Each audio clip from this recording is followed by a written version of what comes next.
కొందనాలు. మరొక వారంలో మనం ప్రవేశించాం. చూడకుండా చెప్పగలమా అందరం కలిసి ఎన్ని వారాలు? మొదటి వారము ఉపవాసము, రెండవ వారము ప్రార్థన. ఉపవాసం అంటే ప్రార్థన, ఉపవాసంలో ప్రార్థన చేయాలి. మూడవ వారము విశ్వాసము, నాలుగో వారము శ్రమలు, ఐదో వారము పరిచర్య చేస్తే ఆరో వారం ఆశీర్వాదం. కాబట్టి మరి లెంటు అనగా చిగురించుట. మొదటి చిగురు, రెండు పూత, పిందె, కాయ, అన్నట్టు ఆశీర్వాదం. ఈ ఆశీర్వాదం దేవుడు అబ్రహాముతో ప్రారంభించి చివరికి మరియమ్మ తల్లితో, ప్రభు యేసుక్రీస్తు తల్లితో ముగించబడుతున్న అబ్రహాము తర్వాత ఇస్సాకు, యాకోబు, దావీదు, సొలొమోను, తల్లి అయిన మరియ. ఈ ఆశీర్వాదాలు ధ్యానం చేసేటప్పుడు మనము కూడా ఆశీర్వాదకరం అవుతామని నమ్మాలి. ఇప్పుడు 116 కీర్తన మనం చదువుకున్నాం కదా. ఈరోజు అంశంలో యెహోవా నా మొరను, నా విన్నపాన్ని ఆలకించెను. ఇప్పుడు అందరూ కలిసి పడుకున్నాం. యెహోవా నా మొర ఆలకించెను, తన మహాదయను నన్ను కరుణించెను.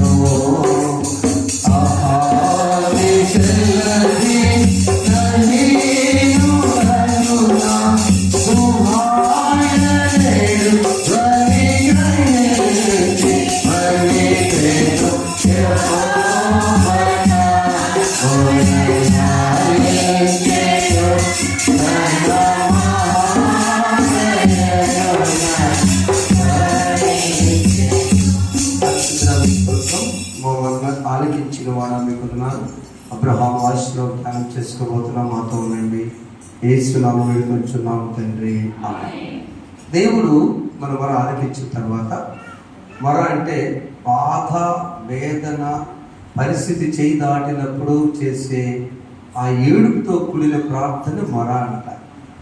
అంటే అది సరదాగా యెహోవా నా మొర పాడినంత ఈజీ కాదు. క్రై, ఆ ప్రార్థనలో ఉన్న వేదన, ఇక దేవా నీవు తప్ప ఇక ఎవరు లేరు. ఇప్పుడు సహోదరి మొరపెట్టారు. వాతావరణం ఆపే మన దగ్గర ఏ గొడుగులు లేవు.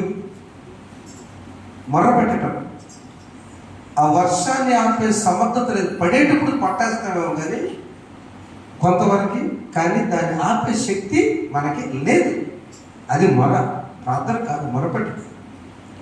అలా దావీదు తన జీవితంలో మొరపెట్టి విడుదల పొందిన తర్వాత ఆయన ఆశయం ఏంటంటే 12వ వచనం, యెహోవా నాకు చేసిన ఉపకారానికి నేను ఆయనకి ఏమి చెల్లిస్తాను? రక్షణ పాత్రను తీసుకొని యెహోవా నామమున నేను ప్రార్థన. దీని మీద నేను పాట కూడా రాశాను. నా యేసు రాజా, నా దివ్య తేజ, నీకేం చెల్లిస్తాను? నా పుట్టినరోజుకి నేను లేను, ఎవరు లేరు ఇంటి దగ్గర అన్నప్పుడు, తల్లికి తండ్రికి దూరం ఉన్నానన్నప్పుడు, అప్పుడు వివాహములు కాలేదు. రక్షణ పాత్ర తీసుకుని నామం నేను బ్రతికించానయ్యా, చాలు, ఇంకేం కావాలి నీకు కదా. భర్తలు అంటే నీకు ఆశీర్వాదం అదే, నేను బ్రతికించాను కదా, చాలు. ఈరోజున అబ్రహాము ఆశీర్వాదం ధ్యానం చేయకముందు దేవుడు మనల్ని కూడా ఆశీర్వదిస్తాడని నమ్ముదాం. ఆమేన్ చెప్పండి. ఆమేన్. అబ్రహాము దేవుడు ఆశీర్వదించాడు. ఆ ధ్యానాలు ఎందుకు చేసుకున్నాం? సిలువ ధ్యానాలు ఎందుకు పెట్టుకున్నామంటే, సిలువ ధ్యానాలను పెట్టే మొర ఆయన ఆలకిస్తాడు. ఆలకిస్తాడు లేదా? ఆలకిస్తాడు. ఎందుకంటే ముందు మనం శ్రమను పడ్డాము, ముందు విఘ్న ప్రార్థన చేసాం, విశ్వసించాం, ఉపవాసం ఉన్నాం, పరిచయం చేసాం. ఇన్ని అంశాలు చూసిన తర్వాత బ్లెస్సింగ్, ఆశీర్వాదం. చూడండి, అబ్రహాము జీవితంలో 12వ అధ్యాయము 1వ వచనం, నీ దేశం నుండి, నీ బంధువుల ఎద్దరు, నీ తండ్రి ఇంట నుండి బయలుదేరి నేను నీకు చూపించు దేశమునకు వెళ్ళము. మొట్టమొదటి మాట దేవుడు మెసొపొటేమియాలో ఉన్నప్పుడు దేవుడు చెప్పిన మాట ఇది. అబ్రహాము కాదు, ఆయన పేరు అబ్రాహాము. మీకు ఆ వచనం కావాలంటే దేవుడు ఎప్పుడు అనేది, అసలు అబ్రహాము ఎప్పుడు పుట్టాడంటే 11వ అధ్యాయము 27వ వచనం కనుక మనం చదివినట్లయితే జస్ట్ ఆయన పుట్టుక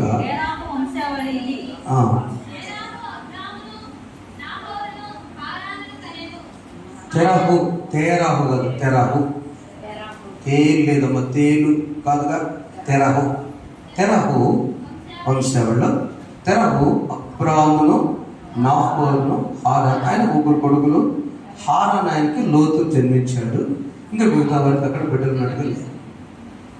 ఈ ముగ్గురు అన్నదమ్ముల్లో అబ్రాహాముని దేవుడు పిలిచాడు. చిన్న వయసులోనే అబ్రాహాము దేవుడంటే ఇష్టం, దేవుడంటే నమ్మకం, దేవుడి ఆ యొక్క విత్తనము లోపల హృదయంలో పడి దేవుడు మాట్లాడేవాడు. అందుకని అబ్రాహాము దేవ, ఇస్సాకు దేవ. ఇంకా అంతకుముందు ఎవరు మనం చాలా మంది ఉన్నారు. నోవాహు, హానోకు, ఆదాము, వీళ్ళంతా ఉన్నారు కూడా.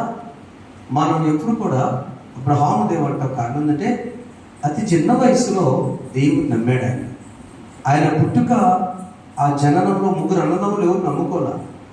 ఆయన ఒక్కడే, వాళ్ళ నాన్నగారు కూడా నమ్ముకోలే దేవుణ్ణి. మరి దేవుడు ఎలా బయలుపరిచాడు? కానీ అబ్రాహాముకి చాలా నమ్మిక ఎక్కువ. మీకు జస్ట్ అర్థం కావడం కోసం కొంతమంది వీడియోలు వినని వారికి వింటే పర్వాలేదు కానీ చెప్తాను. తెరవు యొక్క వ్యాపారం ఏంటంటే మట్టి బొమ్మల్ని దేవుడి విగ్రహాలను చేసి అమ్మటం. ఆ అమ్మేటప్పుడు ఆ విగ్రహాలు మంచి వ్యాపారి, ఆయన మంచి నేర్పరి, మంచి శిల్పి వీళ్ళ నాన్నగారు. ఆ అమ్ముతున్నప్పుడు ఈయనకు వేదన ఉంది. వీళ్ళందరూ ఒక దేవుడికి ఒక పేరు పెట్టాడు. ఆయన పేరు పెట్టి అమ్ముతుంటే వేదన పడుతుండేవాడు. దేవుడు చిన్నప్పుడే మాట్లాడాడు కాబట్టి అబ్రాహాముతో, ఎందుకు మా నాన్నగారు పని చేస్తున్నారని ఒక దినాన్ని యవనస్తుడుగా, ఇంకా రాలేదు యవనస్తుడుగా, ఆ సమయం ఉంది ఆ విగ్రహాలన్నీ పగలగొట్టేశాడు. పగలగొట్టి తాళం యథావిధిగా వేసాడు. వేసి వచ్చిన తర్వాత వాళ్ళ నాన్నగారు ఇంకా ఆటలు తీసుకున్నాడు కాబట్టి అందరికి ఇద్దామని ఆ తలుపు తీయగానే వెంటనే అక్కడ తెలిసి అన్ని విగ్రహాలు పగిలిపోయినాయి. పగిలిపోయినప్పుడు వాళ్ళ నాన్నగారు బాధ వేసింది. నేను ఎట్లా, నా మాట పోద్ది, నేనేమైపోయింది, ఎందుకు ఇలా జరిగింది, ఎవరైనా వచ్చారంటే ఎవరు వచ్చారు నాన్నగారు, ఎందుకు వస్తారు, ఎవరు మీ గదిలోకి ఎవరు రారు కదా అన్నారు. అని చెప్పినప్పుడు ఇక ఆయన అన్నాడు ఒక మాట, అబ్రాహాము నాన్నగారు దేవుడు కదా, మరి ఇతను గొడవ వచ్చి వాళ్ళు కొట్టుకున్నారా అన్నాడు. ఏమైంది? వాళ్ళు బొమ్మలు కొట్టుకున్నారా వాళ్ళు. లేదు నాన్నగారు, ఎందుకు కొడుక, ఏంది వాళ్ళు కొట్టుకునేది, నేను ఆడ పెడుతుంది అక్కడ ఉంటుంది, నేను చేసిన బొమ్మ అంటే నువ్వు చేస్తుంది అంటే దేవుడైంది, నువ్వు చేస్తే దేవుడు అంటే మాట్లాడాలి కదా.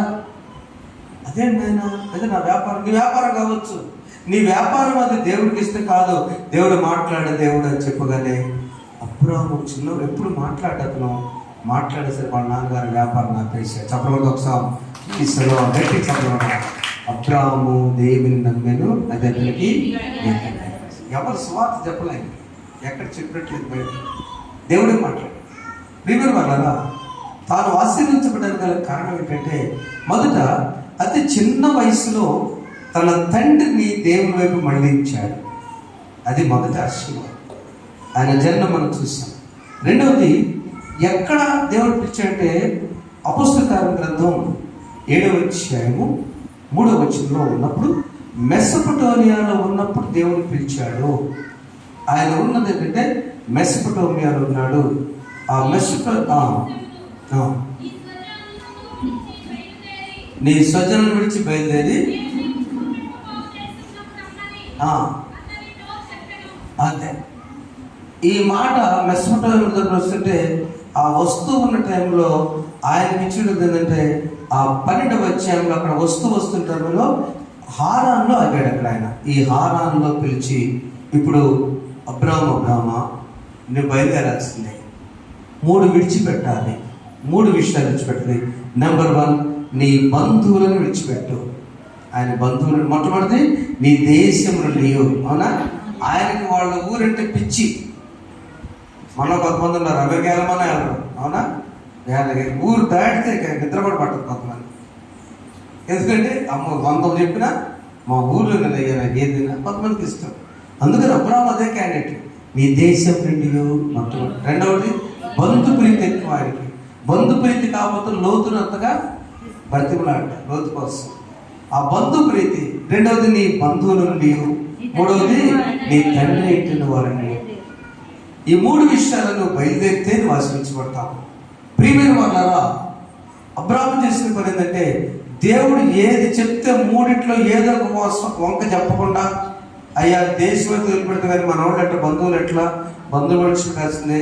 తర్వాత నీ తండ్రి ఇంటి వారు, వీళ్ళందరూ విడిచిపెట్టేస్తుంటే సరే మా నాన్నగారు చేసేది, అయ్యా లోతును కూడా తీసుకెళ్ళే ఒక్కడో ఎందుకు చెప్తే యెహోవా అతనితో చెప్పిన ప్రకారము అబ్రాహాము లోతు అతనితో కూడా 4వ వచనము, లోతు కూడా అతనితో కూడా వెళ్ళిన. అబ్రాహాము హారాను నుండి బయలుదేరినప్పుడు 75 కలవాడు. Started from Haran. ఆశీర్వాదానికి ముందు త్యాగం ఉండాలి. ఏమి త్యాగం అంటే, ఏమి నీవు అధికముగా ప్రేమిస్తున్నావో వాటిని విడిచిపెట్టాలి. దేశము, బంధువులు, తండ్రి ఇంటి వారు. చెప్పండి, దేశముని, బంధువుల్ని, తండ్రి ఇంటి వారిని, మూడుని విడిచిపెట్టబట్టి ఇప్పుడు ఆశీర్వాదం ఏంటంటే, ఇప్పుడు 2వ వచనంలో, నిన్ను గొప్ప జనముగా చేసి నిన్ను ఆశీర్వదించి నీ నామమును గొప్ప చేదును, నువ్వు ఆశీర్వాదముగా ఉండవు. నిన్ను ఆశీర్వాదించాలని నిన్ను ఆశీర్వదిస్తా. తర్వాత సంతకం అవసరం. నిన్ను గొప్ప జనముగా చేస్తా. చూడండి, మొదటిగా ఆయన ఆశీర్వాదానికి ఉన్న సీక్రెట్ ఏంటంటే, చిన్న వయసులో దేవుని నమ్మాడు. రెండవది, ఆయన ఆశీర్వాదానికి సీక్రెట్ ఏంటంటే, మొదటి బలిపీఠం కట్టాడు. అదే అధ్యాయంలో 7వ వచనం చదివితే, నీ సంతానంకి దేశం ఇచ్చని చెప్పగా తన ప్రత్యక్షమైన యెహోవాకు బలిపీఠము కట్టాడు. మా తర్వాత 2వ బలిపీఠం ఏంటంటే ప్రార్థన చేసి. 8వ వచనం చదవండి. అక్కడి నుండి మళ్ళీ అక్కడ బయలుదేరి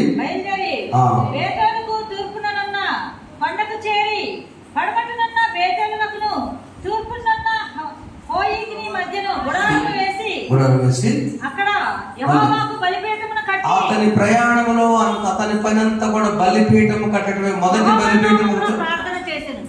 బలిపీఠం ఒక చోట కట్టాడు. మళ్ళీ 2వసారి కూడా బలిపీఠం కట్టి ప్రార్థన చేయటం ప్రారంభించాడు. ప్రేమల వల్ల ప్రయాణం చేయొచ్చు.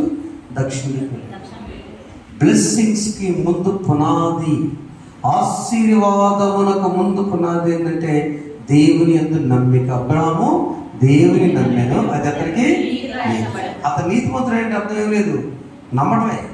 నీతిమంతుడు అంటే ఏదో కొత్త పదం కాదు. నువ్వు దేవుని ఎంత నమ్మాడు? ఈ ఇంటి కంటే, ఈ ఊరు కంటే, ఈ బంధువుల కంటే, ఏది కంటే కూడా నాకు దేవుడు ఎక్కువ అని మొదటి నమ్మ. రెండవది బలిపీఠం కట్టాడు. ప్రేమ వాళ్ళ బలిపీఠం అంటే ప్రత్యేకమైన దేవునికి ఇచ్చే స్థలము. ఇది బలిపీఠం. మన ఇంటిలో అమ్మగారు చాలాసార్లు సాక్ష్యం చెప్పారు.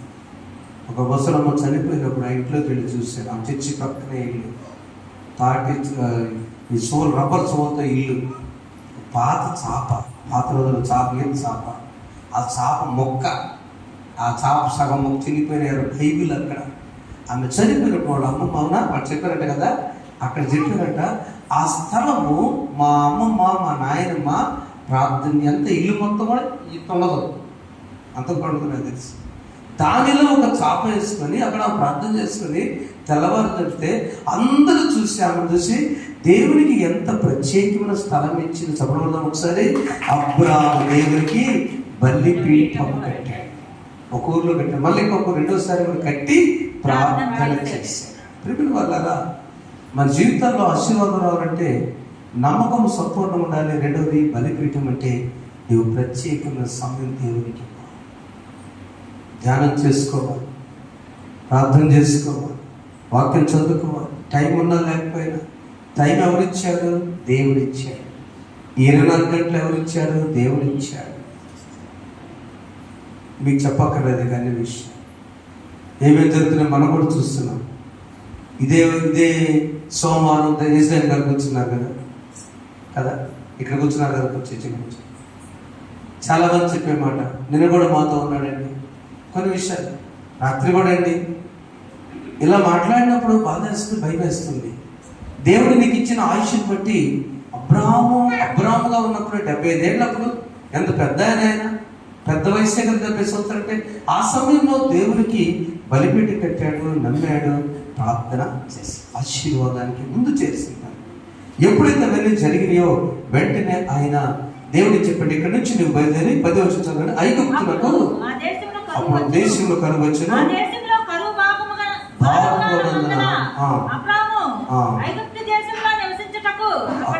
చాలండి. వెంటనే దేవుడు ఏం చేత చేశాడు? ఐగుప్తు కూడా వెళ్ళాడు. ఐగుప్తు కూడా చేశాడు. దేవుడు ఏం చేశాడంటే సైకిల్గా తిప్పుతా ఉన్నాడు. యాక్చువల్గా ఐగుప్తు కరువు పరిస్థితిని బట్టి ఐగుప్తు వెళ్తారు ఎక్కువ మంది. అన్నదమ్ములు కరువు ఇస్తే యాకోబు బ్యాచ్ కూడా కరువు వచ్చినప్పుడు ఐగుప్తే వెళ్ళారు. అది ముందు చాలు దారి చూపించింది అబ్రామే. కరువు రాగానే ఐగుప్తు వెళ్ళాడు. ఆ తర్వాత తిరిగి మరలా కానాను వెనక్కి వచ్చాడు. 13 అధ్యాయము 4-11 వచనంలో 13 అధ్యాయం 4 వచనము మళ్ళీ ఆయన ఎక్కడికి వచ్చాడు? మొదట బలిపీఠం కట్టే కానానికి తిరిగి వచ్చాడు. చూడండి సీరియల్ అంత ప్రేమను వాళ్ళరా, ఎప్పుడైతే కరువును బట్టి వెళ్ళాడే తప్ప తిరిగి మళ్ళీ తాను మొదట బలిపీఠం కట్టిన చోటుకే ఆయన వచ్చాడు. మళ్ళీ కానాన్లో కట్టాడు, కానానికి వచ్చాడు. బ్యాబిల్కి వెళ్ళినట్టు అంతే, పన్నుకి వెళ్ళినట్టు అంతే, మరి ఆహారం విషయంలో వెళ్ళినట్టు అంతే. దేవుడు ఎక్కడికి ఎలా నడిపిస్తుంటే ఐగుప్తులో కూడా కాలు పెట్టేటట్లుగా దేవుడు అబ్రాహాముని చేశాడు. నువ్వు ఎక్కడికి వెళ్తే అక్కడ ఆశీర్వాదం. దేవుడు చెప్పాడు కదా, అక్కడ నువ్వు ఎక్కడికి వెళ్తే అక్కడ ఆశీర్వాదం. నువ్వు ఆశీర్వాదం, you will be blessing wear ever you go. నువ్వు అడుగుపెట్టి ప్రతి స్థలము ఆశీర్వదిస్తా అంతే. మన బిడ్డలు ఎక్కడికి వెళ్తే అక్కడ ఆశీర్వాదం అండి. ఆ పొలమైన, వ్యాపారమైన, చేడైన అంతేనా, గొడవరదేంది గోవాడ, ఎక్కడికి వెళ్తే నువ్వు అక్కడ ఆశీర్వాదమే. నా బిడ్డలు ఎక్కడికి వెళ్తే నువ్వు సేవ అయినా కూడా నువ్వు ఎక్కడికి వెళ్తే అక్కడ ఆశీర్వాదం. ఎందుకంటే అబ్రాహాము తన జీవితంలో ఏది చేశాడో అడుగుపెట్టే ప్రతి స్థలాన్ని దేవుడు ఆశీర్వదించాడు. ఇది ప్రాముఖ్యమైన సిలువ యాత్రలో ఆశీర్వాదం గురించి మాట్లాడుకునే బిడ్డలాగా విలువైనటువంటి యాత్ర చేస్తున్నాం. మనం బలిపీఠం కట్టుకుని ప్రారంభించుకున్నాం. మొదటి రోజున ఉపవాసం అండి, మరి భస్మ బుధవారం దినాన్ని ప్రారంభించాం. చాలా మంది సంతోషంగా కోలాహలంగా విందులు చేసుకుని ప్రారంభించారు, మంచిదే. ఉపవాసం ప్రారంభించుకున్నాం, మంచిది. ఎలా ప్రారంభించావు కాదు, కానీ బలిపీఠము కట్టినప్పటి నుండి నీవు రెండవ మెట్టు మళ్ళా బలిపీఠం కట్టినప్పుడు ప్రార్థన చేశాడు. తిరిగి తన కరువు ముగించుకుని మంచిది మళ్ళా కనాను చేరి ఆశీర్వదించబడ్డాడు. రెండో విషయంలో సంతాన విషయంలో కూడా దేవుడు అతన్ని ఆశీర్వదించాడు. 16 వచనంలో దేవుడు ఒక వాగ్దానం ఇచ్చాడు. మరియు ఈ సంతానం భూమి మీద నుండి రేణువులు విస్తరింపజేశాను. ఎట్లనగా భూమి మీద నుండి రేణువులను లెక్కింపగలిగిన ఎడలా నీ సంత కూడా లెక్కించు. భూమి మీద ఉన్న రేణువులు అంటే ఇస్రాయేలులంతా భూమి మీద ఉన్న రేణువులు లెక్క అంటే ఎవరు వల్లైందమ్మా? కాదు, అసంభవం. దానికి చిన్న ఉదాహరణ చెప్తాను. ఎప్పుడో అబ్రహాం ఉన్నాడు, ఎప్పుడో మొన్న 2000 సంవత్సరాల క్రితం జక్కయ్య ఉన్నాడు. జక్కయ్య ప్రభు వైపు తిరిగిన తర్వాత యేసు ప్రభు ఒక మాట అన్నాడు, ఇతడు కూడా అబ్రహాము కుమారుడే. చెప్పబట్టిన ఒకసారి. ఇక ఎంతమంది ఈ రోజున బాప్తిస్మం పొందిన ప్రతి బిడ్డ కూడా అబ్రహాము కుమారుడే, కుమార్తె, సంతానం, ఆయన సంతానం.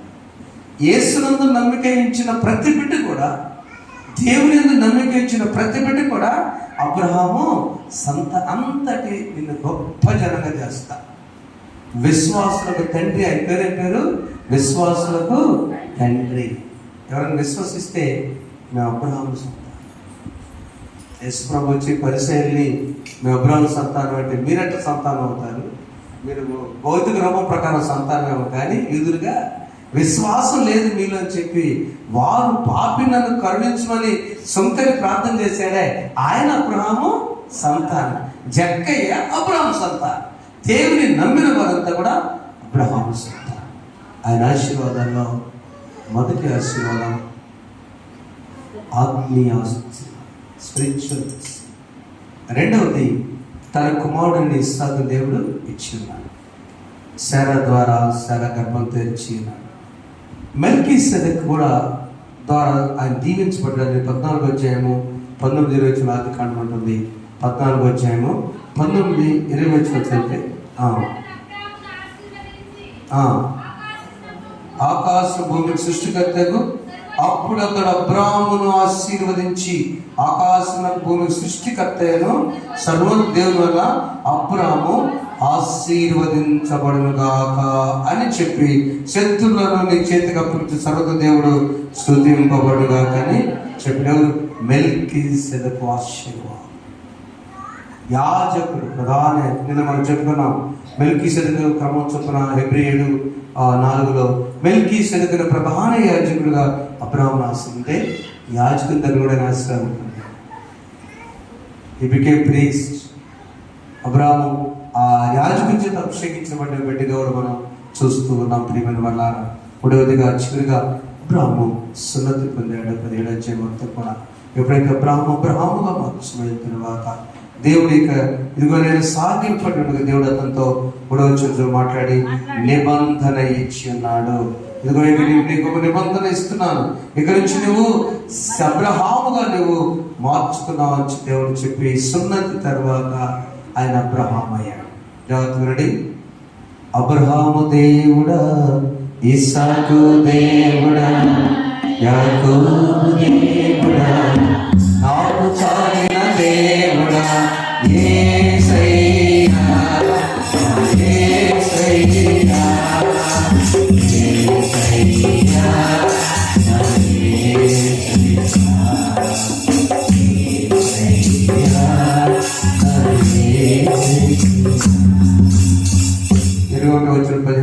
అయితే వచ్చు సంవత్సరము ఈ కాలమందు శారా నీకు కనబో ఇస్సాకుతో నా నిబంధనను స్థిరపరదని చెప్పాను. దేవుడు అబ్రహాముతో మాట్లాడిన తర్వాత అతని పరమకు అబ్రహాము సున్నతి పొందిన తరువాత అబ్రహాముగా మార్చబడ్డాడు. శారా అనే పేరు ఆమెను తొలగించాడు దేవుడు. ఇప్పుడు ఆ పేరు శారా. అర్థమవుతుందమ్మా? అబ్రహాం పేరేమో అబ్రహాముగా మార్చాడు, శారయి పేరేమో శారా ఒక అక్షరం తొలగించాడు, అబ్రహాంని కలిపాడు. దేవుని చిత్తం. ఆయన ఏమడితే దేవుడు ఇచ్చాడు. ఆ తర్వాత చాలా ఆశీర్వాదములు మనకు తెలుసు. కొడుకునిచ్చాడు. ఆ తర్వాత కొడుకును కూడా బల్యమంటి తప్పించి గిఫ్ట్గా మన ప్రియ దేవుడు ఇచ్చాడు. అయ్యా, మా అన్నయ్య కొడుకు లోతు ఉన్నాడంటే సొదొమ గుమ్మర పట్టణంలో, సొదొమ గుమ్మర పట్టణానికి వెళ్ళి ఎన్నిసార్లు బ్రతుకున్నాడు. అవునా? అక్కడ కూడా కుటుంబ విషయంలో తనను కాపాడుకోవడానికి దేవుడు ఆయన మొర ఆలకించాడు. అయ్యా, పట్టణంలో 50 మంది ఉంటే రక్షిస్తావా? 40 మంది ఉంటే, 30 మంది ఉంటే, చివరికి 20 మంది, 10 మంది ఉన్నా మా వాడు 10 మందిలో ఉంటాడుగా. కుటుంబం కోసం ఆయన దేవుణ్ణి అడిగాడు, ఆశీర్వాదం పొందాడు. మన జీవితాల్లో ఏ బలిపీఠం దగ్గర ఏ ప్రార్థన చేస్తున్నాం? అబ్రహాము ఎక్కడికి వెళ్తే ఇక్కడ బలిపీఠం కడుతున్నాడు. నువ్వు ఏ గ్రామానికి వెళ్తే, ఏ ఊరు వెళ్తే, మన పనులకు దూరం వెళ్ళి వచ్చాడు. ఎక్కడున్నా దేవుడే కదా. ఏంటి బలిపీఠం కట్టడం అంటే? దేవునికి ఇచ్చే సమయం దేవునికి ఇవ్వాలి. అదే బలిపీఠం ప్రాధాన్యత. దేవునికి ఇచ్చే స్థలము దేవునికి ఇవ్వాలి. మొట్టమొదటిగా గృహప్రవేశాలకు వెళ్తున్నప్పుడు ఒక ఇంటికి వెళ్ళగానే పెద్ద ఇల్లు, అది ఆయన లాయర్ గారు, వాళ్ళ అమ్మా నాన్నగారు టీచర్సే, గ్రామం నుంచి వెళ్ళి ఇల్లు కట్టుకుంటారు. అందరూ ఆశ్చర్యపోయారు. ఆయన చాలా సీనియర్ క్రిమినల్ లాయర్. ఆయన వెళ్ళిన తర్వాత అన్ని రూములు చేస్తా బెడ్రూమ్ అది ఇదని. అప్పట్లో డబుల్ బెడ్రూమ్ అంటే చాలా గొప్ప పెద్ద ఇల్లు. ఆయన భార్య టీచర్. వెళ్ళిన తర్వాత పాస్టర్ గారు అంటే అప్పుడు మేము యూతే కదా, ఇంజనీరింగ్ స్టూడెంట్ని. అయిపోయిన తర్వాత ఈ గది ప్రేర్ చేస్తారు, మీరు ఎవరు జనం రావద్దు, పాస్టర్ గారు మాట్లాడని పెట్టలేదు. నేను గడపక చూస్తున్నా, పెద్దవాళ్ళంతా వెళ్ళారు. ఏదంటే ప్రార్థనా గది. నేను వచ్చినట్టు అడిగా, ఇదేం కదన్నా? అయ్యా, హైందవులు పూజా గది కట్టుకుంటారు, మనము ప్రార్థన. మా తల్లి చెప్పి, నువ్వు ఎప్పటికైనా ఇల్లు కట్టుకుంటే దేవునికి చిన్నదైన ఒక ప్రార్థనా గది కట్టు నాయన అందట. వాళ్ళ అమ్మను జ్ఞాపకం చేసుకుని ఆ గది కట్టాడు. ఆశీర్వదించుకోండి. చెప్పడం ఒకసారి ఒకవేళ మన గది ఉన్నది, మనకున్న గదిలో ఏదో ఒక మూల ఇది ప్రభుది. నేను అక్కడ నా వాక్యం, నా ప్రార్థన మనకున్న ఒక గదిలోనైనా దేవుని బైబిల్ గ్రంథం ఇక్కడ ఉంటుంది, ఈ స్టూల్ మీద ఉంటుంది అని చెప్పి బలిపీఠము దేవా ఇది ఎక్కడ అన్నప్పుడు మన తరం వాళ్ళు ఏం చేస్తారంటే, ఇదిగో బలిపీఠము, అక్కడ మా నాయనమ్మ, అక్కడ మా తాతయ్య ప్రార్థన చేస్తుంది వారి అవసరాల కోసం. యెహోవా నా మొర ఆలకిస్తాడు, యెహోవా మన మొరని ఆలకిస్తాడు, ఆశీర్వాదాన్ని ఇస్తాడు. ఆశీర్వించబడదామా? ఆశీర్వించబడితే బలిపీఠం కట్టాలి. మొట్టమొదటి దేవుని నమ్మాలి, 2 బలిపీఠం కట్టాలి, ప్రార్థన చేయాలి. నువ్వు ఏ అడుగు పెడితే అక్కడ ఆశీర్వాదకరంగా వాగ్దానాన్ని నమ్మాలి. అలా నడిపించకు పరిశుద్ధాత్మడు మనకు సహాయం చేయను గాక. ఆమేన్. ప్రార్థన చేసుకుందాం. అందరూ మోకరించండి, లేచి నిలబడండి. యెహోవా నీ నామము ఎంతో బలమైనది, ఎంతో బలమైనది, ఎంతో పరిశుద్ధానికి స్తోత్రం. అబ్రహాము చిన్ననాడు జన్మించిన దగ్గర నుండి మిమ్మల్ని నమ్మాడు దేవా, చిన్న వయసులో నమ్మాడు.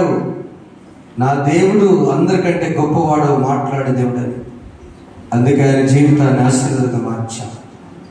అబ్రహాముగా సున్నతి చేయబడి అబ్రహాముగా నువ్వు మార్చుకుని ఆశీర్వదించావు. అబ్రహాము గారు బలిపీఠం కట్టాడు, రెండోసారి బలిపీఠం కట్టాడు, ప్రార్థన చేశాడు. అడుగుపెట్టే ప్రతి స్థలంలో సమస్య అయినా, కరువైనా ఐగుప్తు నుంచి మళ్ళీ కానాను వచ్చి ఆశ్రయించాడు. సంతానం భూమి మీద ఉన్న రేణువుల కంటే, ఆకాశ నక్షత్రం కంటే మీరు చెప్పిన వాగ్దానాన్ని నమ్మాడు. నేటికి ఆశీర్వాదకరమైన తన ఇంటి వారిని రక్షించుకున్నాడు. తన కొడుకులు బలి నుంచి కూడా తన విశ్వాసాన్ని రక్షించుకున్నాడు. నీకు భయపడేవాడిగా ఉన్నాడు తండ్రి, స్తోత్రం. నీకు భయపడేవాడిగా ఉన్నాడు ప్రభువా, నీకు స్తోత్రం. ఆశీర్వాదానికి పునాది భయము, నియందు భయము, భక్తి నాయన.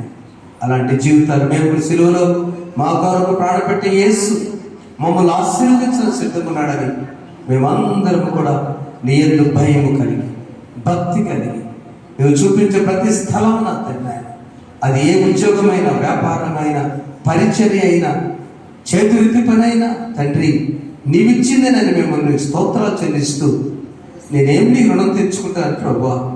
ఈ శ్రావణకాల ధ్యానంలోనని మొదటి దినమే నిన్ను నమ్మితే చాలు, బలిపీఠము కట్టి ప్రార్థిస్తే చాలంటుగా హృదయంలో స్థానం ఇచ్చి బలిపీఠము కట్టక దయచేయండి.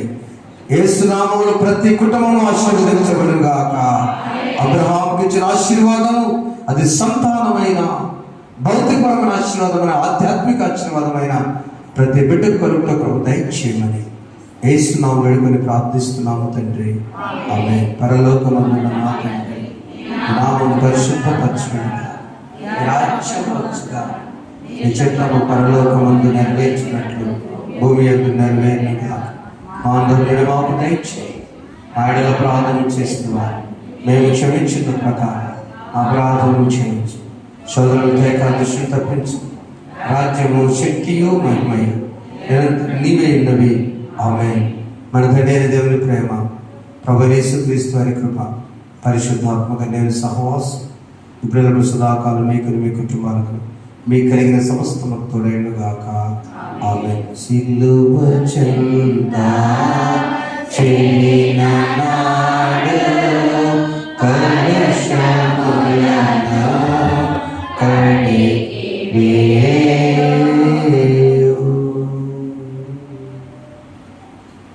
ఒక్క నిమిషం ఒక్క మాట చెప్పకుండా ఆశీర్వాదించు. మంచి కోడల కోసం అబ్రహాము ప్రార్థన చేశాడు, రెబెక్కాను దేవుడు ఇచ్చాడు. ఆమె చెప్పండి.